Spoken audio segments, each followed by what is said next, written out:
नमस्कार दोस्तों, आप सभी के मन में कभी ना कभी ये सवाल ज़रूर आया होगा कि आखिर इन नेताओं के पास इतना सारा पैसा आता कहाँ से है। कैसे ये चुनाव के टाइम पर रैलियों में भीड़ इकट्ठे करने के लिए और इलेक्शन में झंडे और टोपियों के लिए करोड़ों रुपए खर्च कर देते हैं, और यह पूरे देश के लेवल पे होता है, इसलिए खर्चा कई गुना बढ़ जाता है। इलेक्शन कमीशन ऑफ इंडिया के हिसाब से पिछले ही लोकसभा में 60,000 करोड़ रुपए का खर्च हुआ था, जो कि 2014 के लोकसभा चुनाव से 2 गुना था। यह पूरे दुनिया में अब तक का सबसे महंगा चुनाव में से एक था। ये आंकड़ा चुनाव दर चुनाव बढ़ता ही जा रहा है। 60,000 करोड़ रुपए इतना बड़ा अमाउंट है कि ये इमेजिन करके देखो कि अगर यही पैसा देश की बेरोजगारी और तरक्की में लगाई जाती तो हमारा देश भी आज सुपर पावर होता। भारत पूरे दुनिया में चुनाव पे खर्च करने में नंबर 1 पर आता है। भारत का कोई भी नागरिक, संस्था या कंपनी इलेक्टोरल बॉन्ड खरीद के अपने पसंद के पॉलिटिकल पार्टियों को दे सकता है। एडीआर के एक रिपोर्ट के मुताबिक साल 2016-17 से साल 2021-22 के बीच इन 5 सालों में सभी पॉलिटिकल पार्टियों को इलेक्टोरल बॉन्ड के द्वारा 9,188 करोड़ रुपया मिला है, जिसमें 5,272 करोड़ रुपए यानी कि 50% से भी ज़्यादा का इलेक्टोरल बॉन्ड सिर्फ भारतीय जनता पार्टी को प्राप्त हुआ है। अब भाजपा के ऊपर पूरा दायित्व है, क्योंकि करीब करीब सारे बॉन्ड भाजपा को ही मिले हैं।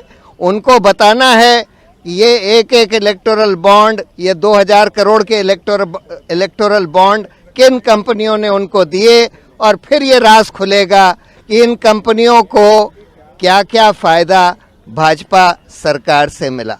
ये पैसा किसने दिया और क्यों दिया, अभी तक इसका कोई जानकारी नहीं है। वहीं कांग्रेस पार्टी को 952 करोड़ रुपए और आम आदमी पार्टी को 500 करोड़ रुपए का चंदा इलेक्टोरल बॉन्ड के द्वारा मिला। आप अपने सर्कल में पूछ सकते हो, किसी ने भी किसी पॉलिटिकल पार्टी को 1 रुपए भी चंदा नहीं दिया होगा, तो आखिर इनके पास इतने हजारों करोड़ रुपए पैसा आ कहां से रहा है। यह समझने के लिए आपको इलेक्टोरल बॉन्ड को समझना होगा, क्योंकि चंदे का एक बड़ा हिस्सा इलेक्टोरल बॉन्ड के द्वारा पॉलिटिकल पार्टियों को मिलता है। ऐसे में इलेक्टोरल बॉन्ड क्या है और कैसे काम करता है, यह जानना हमारे लिए बहुत ही ज़रूरी है। इलेक्टोरल बॉन्ड एक प्रकार के नोट जैसा होता है, जिसे स्टेट बैंक ऑफ इंडिया के कुछ मेन ब्रांचों से आप इजीली परचेज कर सकते हो। इलेक्टोरल बॉन्ड 1,000, 10,000, 1 लाख, 10 लाख और 1 करोड़ के मूल्य में मिलता है। इलेक्टोरल बॉन्ड साल में 4 बार जनवरी, अप्रैल, जुलाई और अक्टूबर में 10 दिनों तक खरीदा जा सकता है। अगर आपको किसी भी पार्टी को पैसा देना है तो सबसे पहले इलेक्टोरल बॉन्ड आपको खरीदना होगा, फिर अपने पसंद के पार्टियों को आप ये बॉन्ड दे सकते हो। चुनावी चंदा का यह तरीका, जिसे अब इलेक्टोरल बॉन्ड कहा जाता है, इसकी शुरुआत भारतीय जनता पार्टी की सरकार ने साल 2017-18 के आम बजट में फाइनेंस बिल के अंतर्गत इलेक्टोरल बॉन्ड की शुरुआत करी थी, जिसे 2 जनवरी 2018 से कानूनी तौर पर लागू कर दिया गया। सरकार का कहना है कि इलेक्टोरल बॉन्ड पॉलिटिकल पार्टियों को मिलने वाले चंदा में पारदर्शिता को बढ़ावा देगी। सरकार का यह भी कहना है कि इसमें 2,000 से ज़्यादा कैश इन्वॉल्व नहीं, इसलिए इसमें ब्लैक मनी की हेराफेरी नहीं हो पाएगी। पैसा क्लीन हो जाएगा और इसमें ट्रांसपेरेंसी के 2 लिम्स होंगे। इसमें ट्रांसपेरेंसी इतनी आएगी कि जो व्यक्ति डोनेशन देता है उसकी बैलेंस शीट में यह रिफ्लेक्ट होगा कि उसने इलेक्टोरल बॉन्ड्स खरीदे हैं।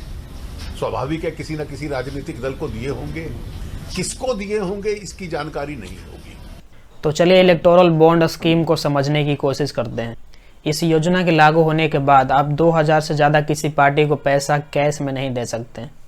चंदा देने वाले व्यक्ति का नाम गुप्त रखा जाएगा, किसी को कुछ पता नहीं चलेगा कि किसने किस पॉलिटिकल पार्टी को कितना पैसा दिया।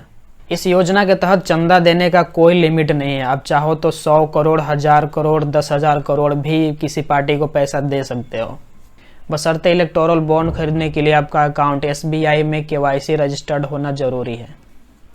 एक और कंडीशन है यहाँ पे कि सिर्फ वही पॉलिटिकल पार्टी इस इलेक्टोरल बॉन्ड का लाभ उठा सकती है जिसे पिछले लोकसभा चुनाव में कुल वोटों का कम से कम 1% वोट और इलेक्शन कमीशन ऑफ इंडिया में उस पार्टी का नाम रजिस्टर्ड हो।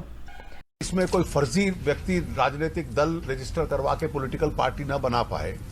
जो रजिस्टर्ड होंगे इलेक्शन कमीशन के साथ और जिनको पिछले चुनाव में कम से कम 1% वोट मिलना चाहिए ताकि कुछ ना कुछ उनकी फॉलोइंग हो, वही एलिजिबल होंगे।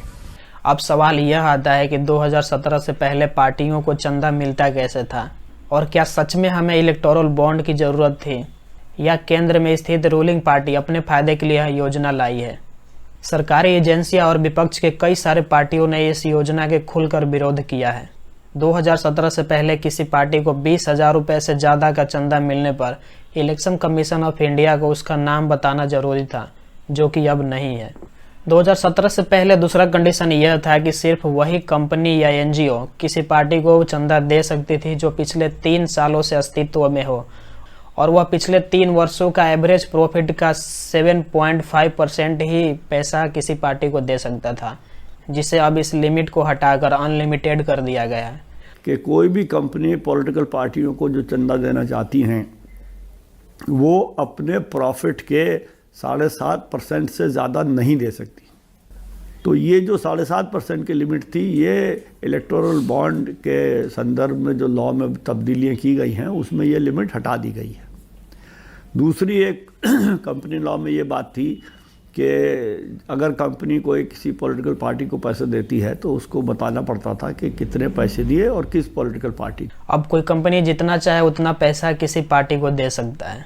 कई बार ऐसा देखा जाता है कि ब्लैक मनी को व्हाइट में बदलने के लिए ऐसी जाली कंपनियां बनाई जाती हैं जिनके जरिए पॉलिटिकल पार्टियों को चंदा दिया जाता है।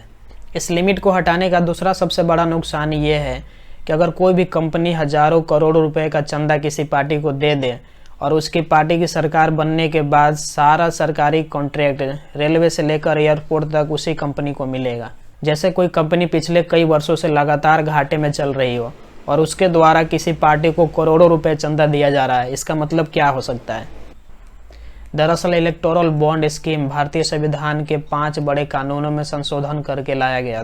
पहला representation of the people act 1951 का सेक्शन 29C, दूसरा इनकम टैक्स एक्ट 1961 के सेक्शन 31A, कंपनी एक्ट 2013 के सेक्शन 182, RBI एक्ट 1934 के सेक्शन 31A और फॉरेन कंट्रीब्यूशन एक्ट 2010 के सेक्शन 2A में संशोधन करके इलेक्टोरल बॉन्ड स्कीम लाया गया था। यही कारण है कि इस योजना के खिलाफ साल 2017 में ADR ने सुप्रीम कोर्ट को एक याचिका दायर करी थी।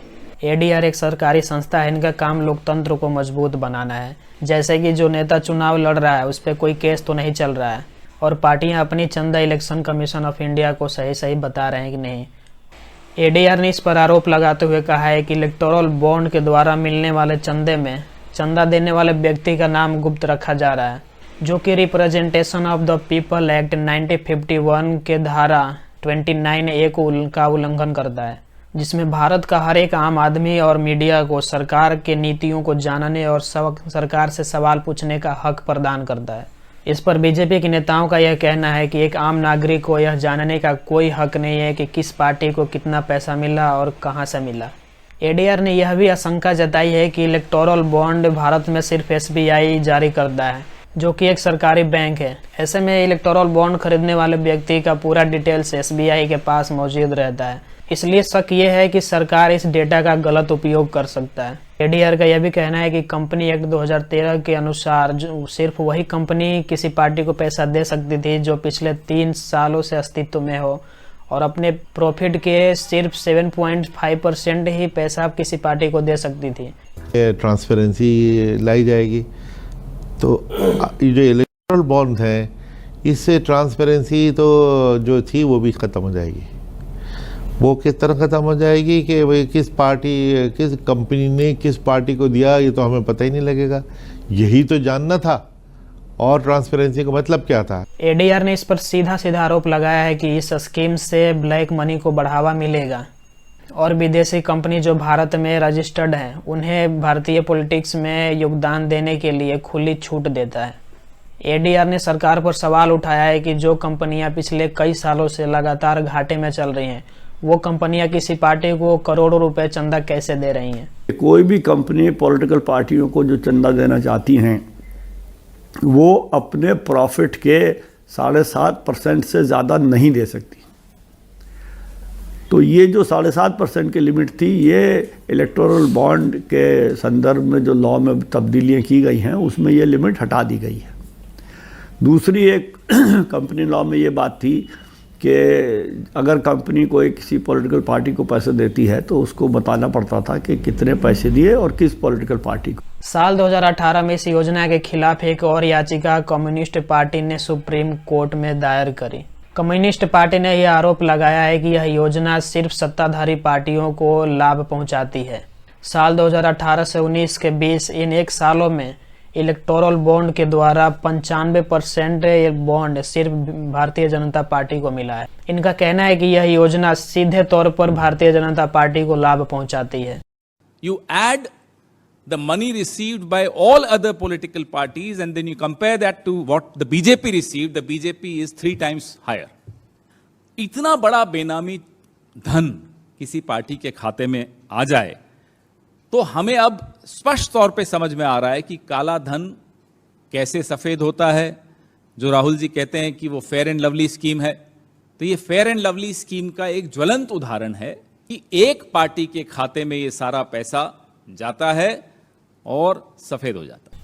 8 सालों से भी अधिक टाइम से सुप्रीम कोर्ट में इलेक्टोरल बॉन्ड केस पेंडिंग था, जिस पर अब DY चंद्रचूड़ के नेतृत्व में इस पर सुनवाई हो रही है। सीनियर एडवोकेट प्रशांत भूषण का कहना है कि यह फैसला हमारे फेवर में आएगा और 5272 करोड़ रुपए किसने दिया और क्यों दिया इसकी जांच होगी। सुप्रीम कोर्ट में ने इलेक्टोरल बॉन्ड्स के मामले में एक महत्वपूर्ण फैसला दिया है।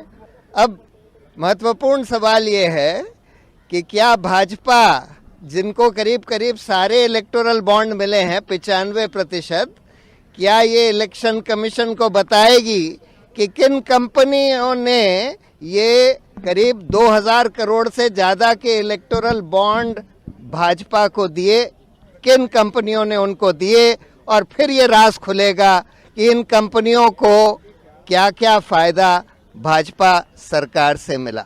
इलेक्टोरल बॉन्ड केस में सुप्रीम कोर्ट ने दोनों पक्षों के सुनने के बाद फैसला अपने पास रख लिया है। सुप्रीम कोर्ट ने यह आदेश दिया है कि 30 नवंबर तक सभी पार्टियां चंदे का पूरा ब्यौरा इलेक्शन कमीशन ऑफ इंडिया को रिपोर्ट करें। ऐसा माना जा रहा है कि इलेक्टोरल बॉन्ड केस का फैसला 2024 के लोकसभा चुनाव से पहले आ जाएगा, जो कि 2024 के लोकसभा चुनाव पर एक बड़ा असर डालेगा। इस जाल में भारतीय जनता पार्टी पूरी तरह से फंसती हुई नजर आ रही है।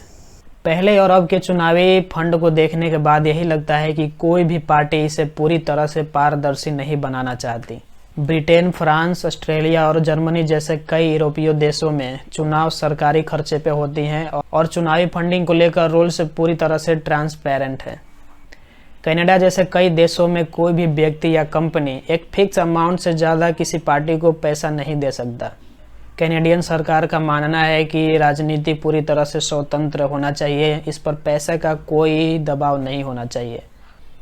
हमारे देश में एक गंदी राजनीति की शुरुआत यहीं से होती है। कोई भी पार्टी यह बताना नहीं चाहती कि उन्हें कितना चंदा मिला और कौन दिया। इसे इस बात से आप समझ सकते हैं कि अगर आपको कोई कंपनी हजारों करोड़ों रुपया चंदा दे दे और सरकार में आप आने के बाद सारा सरकारी कॉन्ट्रैक्ट रेलवे से लेकर एयरपोर्ट्स तक उसी कंपनी को दोगे। आज के समय में पैसे के बल पर विधायकों को खरीदना और वोटरों को प्रभावित करना एक आम बात है। हमारा देश दुनिया का सबसे बड़ा लोकतांत्रिक देश है, लेकिन आज़ादी से लेकर आज तक चुनावी फंडिंग और चुनाव कराने के तरीकों को लेकर आज भी हमारे सामने एक बड़ा सवाल है। खैर, इलेक्टोरल बॉन्ड को लेकर आपके मन में क्या राय है, आप कमेंट करके ज़रूर बताइएगा। आपने वीडियो को यहाँ तक देखा, इसके लिए बहुत बहुत धन्यवाद। अगर आपको ये वीडियो अच्छी लगी हो तो सब्सक्राइब करके सपोर्ट ज़रूर करें।